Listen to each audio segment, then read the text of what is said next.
Irmãos, que Deus abençoe a todos. Hoje é quinta-feira, dia do nosso estudo bíblico, e nós vamos aproveitar para aprendermos mais algumas coisas, algumas verdades da palavra do nosso Deus. Então, nós vamos aproveitar essa quinta, né? Ainda não nos reunimos, não podemos nos reunir, mas eu tenho boas notícias, né? Que em breve nós já poderemos nos reunir. Os irmãos aguardem, quem sabe até nesse mês mesmo, no início do mês que vem, já estejamos também com mais um culto na igreja, às quintas-feiras, com toda a segurança, né? Todas as restrições sanitárias, mas estaremos nos reunindo também às quintas-feiras em breve. Os irmãos continuem em oração, né? Oração também pelo fim dessa pandemia, para que tudo volte ao normal e os trabalhos da igreja também voltem ao normal. Mas se Deus quiser, nós em breve voltaremos a nos reunir na quinta-feira também lá na igreja. Mas, por enquanto, né, vamos continuar tendo o estudo dessa forma como temos feito, né, através do vídeo pela internet. Nós vamos orar pedindo a bênção do Senhor para o estudo de hoje. Senhor Deus, nós te pedimos, ó Pai, que fale aos nossos corações, quando vamos, ó Pai, aprender mais alguma coisa, ó Pai, da Tua Palavra. Quando vamos estudá-la, ó Pai, que o Senhor fale aos nossos corações. Ilumina as nossas mentes, a nossa compreensão e aplique, ó Pai, aquilo que estudamos às nossas vidas. Abençoe cada irmão, cada família, que o Senhor esteja renovando o ânimo, a alegria do Senhor, ó Pai, a cada dia. Nós pedimos isso em nome de Jesus. Amém, Senhor. Irmãos, hoje eu quero trazer um estudo para os irmãos sobre um ponto que eu acho muito importante, a nossa compreensão. Às vezes, né, nós pensamos sobre a questão do crente não perder a salvação. Nós sabemos, né, que a nossa igreja, a doutrina da nossa igreja assevera de uma forma bem enfática que o crente não perde a salvação. E eu creio que é bíblico, né? Não há como contestar isso. O Senhor Jesus mesmo disse, né, que as suas ovelhas estão trancadas na sua mão e que nenhuma delas iriam perecer. Elas jamais pereceriam. Está lá em João, no capítulo 10, verso 27, 28, ali Jesus deixa bem claro, né, que as suas ovelhas não perderão mais aquilo que ele conquistou para elas. Então, não tem nenhuma possibilidade do verdadeiro crente perder a salvação. Mas o que eu quero pensar com os irmãos hoje é sobre a questão, e se o crente cair em pecado? É possível que o crente venha a cair num pecado sério e ficar até algum tempo afastado da comunhão, né, com o Senhor, da comunhão ali com o seu povo, da igreja, né? Então nós sabemos que isso é possível. Às vezes nós falamos que quando o crente se afasta, né, existe duas possibilidades bem claras. Uma é que ele nunca tenha sido verdadeiramente convertido. Nesse caso ele não seria um cristão, então ele não perdeu a salvação. Ele simplesmente não a tinha, né? Ele estava na igreja enganado e enganando, né? Porque ele nunca teve a salvação. Mas, por outro lado, nós temos uma outra possibilidade, são duas possibilidades. É que esse crente seja um crente verdadeiro, tenha com sinceridade recebido o Senhor Jesus em sua vida, e todo aquele que com sinceridade recebe o Senhor Jesus em sua vida, ele se torna um cristão e daí ele não vem mais perder essa salvação, mas que por um tempo, temporariamente, ele se afastou. Não é? E isso é possível. A palavra de Deus nos mostra que alguns servos do Senhor passaram por isso, né? Embora já fossem convertidos, mas por um determinado tempo eles ficaram caídos num pecado, né? Um pecado gravíssimo, ou até mesmo eles se afastaram da comunhão com a igreja. Nós temos o grande exemplo bíblico, que é o caso de Davi, né? Quando Davi cometeu aquele adultério com Betseba e inclusive tinha colocado o próprio marido dela à frente da batalha para morrer ali, e a palavra de Deus diz que é como se ele tivesse assassinado o marido daquela mulher, né? E ainda possuiu aquela mulher, ficou com ela para si. E a Bíblia nos diz que Davi, ele estava de tal forma que ele não percebeu o tamanho da gravidade do seu pecado, até que o profeta Natan o confrontou e aí ele se arrependeu, né? Nós temos no Novo Testamento também o caso de Pedro, que falou que daria a vida por Jesus, mas Jesus o advertiu que ele não estava pronto ainda, que antes que o galo cantasse, ele o negaria 3 vezes. E aconteceu isso, né? Pedro negou a Jesus e também, quando ele viu, né, percebeu, lembrou daquilo que Jesus falou, então ele chorou amargamente, tendo se arrependido do seu pecado. Nós temos também outros casos, né, bíblicos, mas o de Davi é um dos mais famosos, e temos também o próprio povo de Deus, né, que no Antigo Testamento, quantas vezes andou afastado do Senhor, né, e o Senhor o trouxe de volta. E nós vemos isso na nossa experiência, né, alguns crentes que caem em pecado, se desviam, saem da igreja, ficam por um tempo, mas depois retornam à comunhão, né, voltam ali para servir o Senhor com toda a dedicação. Então, irmãos, eu creio que é possível sim que um verdadeiro crente ele venha cair em pecado ou cair, nós falamos, né, no sentido de afastar-se da igreja por um determinado tempo, mas não que tenha deixado de ser cristão, de ser um verdadeiro crente, e que o Senhor tenha o deixado perder a salvação. A nossa confissão de fé de Westminster, um dos símbolos de fé, né, de doutrina da nossa igreja, no capítulo 17, trata dessa questão, né? Trata da questão da perseverança dos santos, que o crente há de perseverar até o fim, mas também no capítulo que trata dessa perseverança, trata também da questão dessa possibilidade. Diz assim, no ponto 3, né, do capítulo de número 17, a nossa confissão de fé. Eles, porém, pelas tentações de Satanás e do mundo, pelo predomínio da corrupção restante neles e pela negligência dos meios de sua preservação, podem cair em graves pecados e por algum tempo continuar neles. Então, observe que a nossa confissão de fé diz, né, que eles podem cair, ou seja, os verdadeiros crentes podem cair por um tempo em graves pecados e por algum tempo continuar neles. Incorre assim no desagrado de Deus, entristece o seu Santo Espírito e em alguma medida vêm a ser privados de suas graças e confortos. Têm seus corações endurecidos e suas consciências feridas. Prejudicam e escandalizam os outros e atraem sobre si juízos temporais. Então, irmãos, a nossa confissão de fé, né, biblicamente, ela nos mostra a possibilidade disso acontecer. E eu quero falar com os irmãos, eu quero estudar aqui sobre as consequências de quando isso acontece, né? Ou seja, as consequências de quando o crente, o verdadeiro crente, cai temporariamente em pecado, né? E abandona a sua comunhão com o Senhor e com a sua igreja. Irmãos, eu quero falar um pouquinho sobre essas consequências que a nossa confissão de fé aqui coloca, né? Explicá-las melhor para os irmãos aqui neste estudo. Então, nós vemos que pode acontecer isso, né? Mas quando isso acontece, Deus não deixa de trazer as consequências disso para cada um de nós.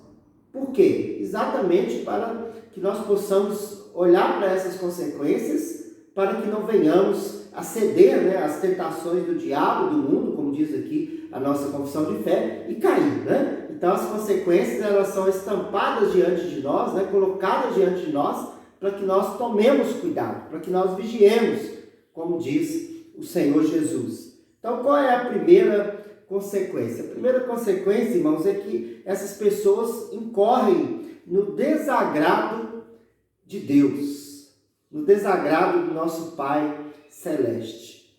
Eu gosto de dizer, né, que o temor que nós devemos ter de pecar não é o temor do inferno ou de perder a salvação, porque isso não vai acontecer mais. Por que o crente deve temer pecar? Porque ele deve temer desagradar aquele a quem ele ama. Não é? Porque quando ele entregou sua vida a Jesus, quando ele recebeu Jesus pela fé em seu coração, o que aconteceu? Ele passou a amar o Senhor Deus e o Senhor Jesus Cristo, né? É aquele que ele ama agora, o alvo do seu amor é Deus. E se ele cai em pecado, o que vai acontecer? Ele vai desagradar a Deus.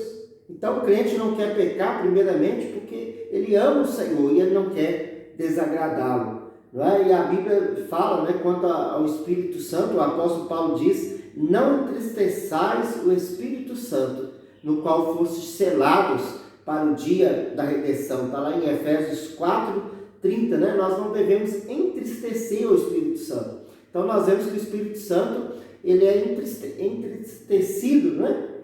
Entristecido quando nós pecamos. Então esse é um dos motivos, né? Por que o crente não deve cair? Porque quando ele cai, não é? Mesmo que por um momento, né? Quando ele comete um pecado e permanece naquele pecado sem se arrepender, sem abandonar o pecado, né? Sem confessá-lo, ele está entristecendo o Espírito, ele está entristecendo o nosso Senhor.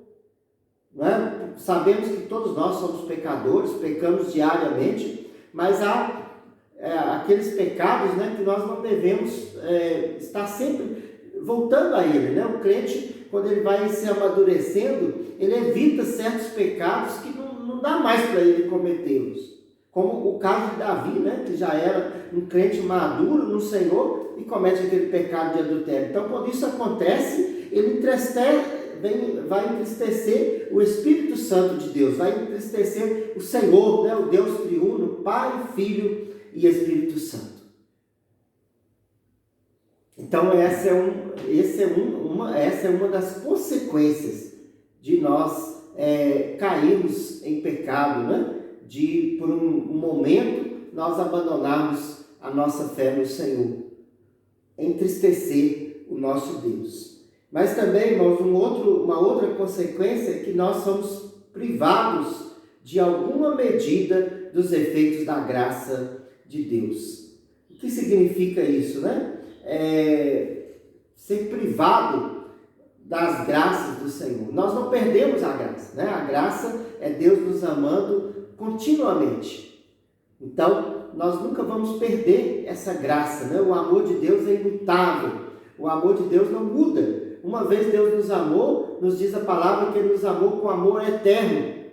Mas nós podemos ser privados dos efeitos dessa graça por algum tempo. O apóstolo Paulo também diz, né, lá escrevendo aos Tessalonicenses, que nós não devemos apagar o Espírito. O que é apagar o Espírito? Apagar o Espírito não é extinguir o Espírito, não é tirar o Espírito da nossa vida, isso é impossível. Mas o Espírito deixa de operar daquela forma, né, vívida no nosso coração. Ou seja, é como se nós não deixássemos o Espírito operar de um modo mais atuante em nossas vidas. Quando nós começamos a ceder às tentações do mundo, né, do pecado, ou quando nós abandonamos a comunhão com os irmãos, a igreja, então o próprio Espírito do Senhor, ele deixa de atuar de uma forma maior em nossas vidas. Isso é que a Bíblia chama de apagar o Espírito. Nós vamos perdendo, né, aquela ideia de que o Espírito Santo está dominando as nossas vidas, porque nisso sim nós somos ativos, né? A salvação é toda de Deus, mas há um aspecto da salvação em que nós estamos participando junto com o Senhor, e esse aspecto, como nós já estudamos, né, nos estudos anteriores, é o desenvolver da salvação, a santificação, né, o encher do Espírito. Então, quando o crente ele comete um pecado grave, né, quando ele cai ali naquele pecado e fica ali caído, o que acontece? Ele perde essa atuação do Espírito maior em sua vida, né? E ele é privado desses meios que faz com que ele possa crescer espiritualmente, que ele possa voltar àquele crescimento, né? Como eu gosto de dizer, que a vida espiritual, ou ela é uma vida que você está crescendo, subindo ou descendo, você nunca está estagnado, né? Então, se o crente está caído, ele está descendo espiritualmente. Então, aquela graça temporária, né? Aqueles efeitos da graça do Senhor estão menos atuantes na vida dele. Ou seja, ele está orando menos, ele está lendo menos a palavra, ele está aprendendo menos, e aí, consequentemente, a sua situação piora-se a cada vez, né? Cada vez, né? Até que ele possa acordar, né, para isso e possa voltar, né, buscando o Senhor em arrependimento, confessando o seu pecado, e aí tudo volta ao normal, né? Então, o crente, ele é temporariamente privado, né, dessa atuação do Santo Espírito na sua vida. Ele é temporariamente privado dos efeitos, né, da palavra de Deus, da oração, da busca incessante, da comunhão com os irmãos, né? De tudo aquilo que o faz crescer espiritualmente. Então, essa também é uma consequência. Por isso, irmãos, o crente, ele deve evitar todos os esforços para não vir, né, a cair, a ficar ali caído num determinado pecado, né? Se ele vê que ele cometeu algum pecado, o que ele deve fazer, né? O apóstolo João nos ensina isso, né? Confessar o seu pecado, e o Senhor é fiel e justo para perdoar o pecado e levantar-se, né? Voltar à comunhão, né? O autor de Hebreus diz, né, que o crente deve retornar àquela vida, né? Buscar de novo, revigorar-se espiritualmente. Então, essa é uma das consequências, né? E quando isso acontece, ele perde aquela alegria, né? Aquela certeza da salvação, que é a certeza, né, que dá conforto, que dá confiança ao crente. Davi, quando caiu, o que Davi falou, né? O que ele confessou, né?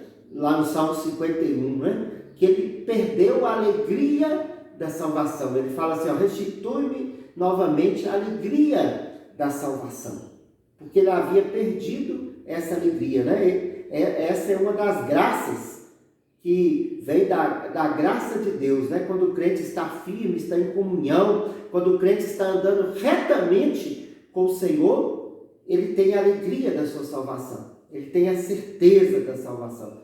Eu também gosto de dizer, né? Sempre falo para os irmãos que a certeza da salvação não é uma obrigação. Você não precisa ter a certeza da salvação para ser salvo. Não. Nada é obrigação para sermos salvos, né? A salvação é obra de Deus, da sua graça. Mas quando o crente é salvo, ele recebe essa bênção da graça, que é a alegria da salvação. Mas quando ele cai em pecado, também, porque ele apagou o Espírito, então lhe é tirado temporariamente essa alegria da salvação. É o que aconteceu com Davi, né? É o que aconteceu com o apóstolo Pedro, né? Que ele perdeu aquele senso, né? Aquela lembrança das palavras do Senhor, né? E quando ele viu que ele tinha negado a Jesus, então logo ele redobrou, né, esse ânimo ao confessar e arrepender-se dos seus pecados, né? De ter negado o Senhor Jesus Cristo. Então, irmãos, o crente, ele é privado, e ele é privado também da resposta às suas orações. Nós vamos ler lá Isaías, né? Olha o que nós vemos em Isaías 1, no verso 15. Pelo que, quando estendeis as mãos, escondo de vós os olhos. Sim, quando multiplicais as vossas orações, não as ouço, porque as vossas mãos estão cheias de sangue. Isso aqui o apóstolo Pedro está falando para o povo de Deus, o povo eleito de Deus, Israel eleito, que ele podia, esse povo, né, podia ficar sem Deus estar ouvindo as suas orações. E na história do povo de Deus nós vimos várias vezes isso, né? Até mesmo quando o povo orava para que Deus o livrasse, né? Os inimigos vinham e e derrotava o povo de Israel. Por quê? Porque Deus não ouvia as suas orações. Por quê? Porque eles estavam afundados em pecados. Então, irmãos, quando nós pecamos, né, quando nós caímos, quando nós nos vemos separados da comunhão com o Senhor e seu povo, então as nossas orações também são interrompidas. Nós não vemos as respostas às nossas orações, porque nós somos privados temporariamente dos meios da graça, né? da atuação da graça em nossa vida. Para quê? Mais uma vez eu digo, para que venhamos a nos arrepender e voltar para o Senhor rapidamente. É por isso que Deus tira de nós temporariamente essas graças. Não é para nos abandonar. O crente verdadeiro não perde a salvação, mas ele é privado temporariamente da graça do Senhor. Por isso ele fica, né, caído, como se ele tivesse perdido, né, a salvação. Ele mesmo vai ter essa ideia, né, por causa que ele não vai mais ter Deus ouvindo as suas orações. O Espírito está apagado em sua vida, né? Então ele vai passar por esse momento. E uma outra consequência, né, é que ele tem a sua consciência ferida por causa disso, né? Ele passa agora a ter uma consciência afetada. Olha o que o salmista fala no Salmo 89, a partir do verso 30. Se os seus filhos desprezarem a minha lei e não andarem nos meus juízos, se violarem os meus preceitos e não guardarem os meus mandamentos, então punirei com vara as suas transgressões e com açoites a sua iniquidade. Irmãos, observe que aqui o Senhor está falando, né? Que se aqueles que são seus, né, desprezarem a sua lei e andarem fora dos seus mandamentos, o que ele faz? Ele fará, né? Ele punirá com vara. Mas observe o verso 33. Mas jamais retirarei dele a minha bondade e não desmentirei a minha fidelidade. Observe que Deus traz vara à casa, né, daqueles que abandonam os seus caminhos, mas o salmista deixa bem claro, mas Deus não retirará a sua bondade. Irmãos, e o que é essa vara, né? Essa vara é o peso da mão de Deus. É o peso da mão de Deus na vida daquele que abandona o Senhor, né? Que cai em pecado. Né? Então ele tem a sua consciência ferida, né, pelo peso da mão de Deus, e ele atrai sobre si juízo temporário. Ele vai ver a mão do Senhor sobre a sua vida temporariamente. Né? Não quer dizer que Deus vai fazer isso para sempre, né? Mas ele vai sofrer consequências, né, de seus atos como disciplina vinda do Senhor. O autor aos Hebreus diz que Deus é um pai que disciplina o filho a quem ama. Qual é o pai que não disciplina o seu filho? Né? Para que ele possa voltar a fazer aquilo que é certo, para que ele deixe de fazer aquilo que é errado.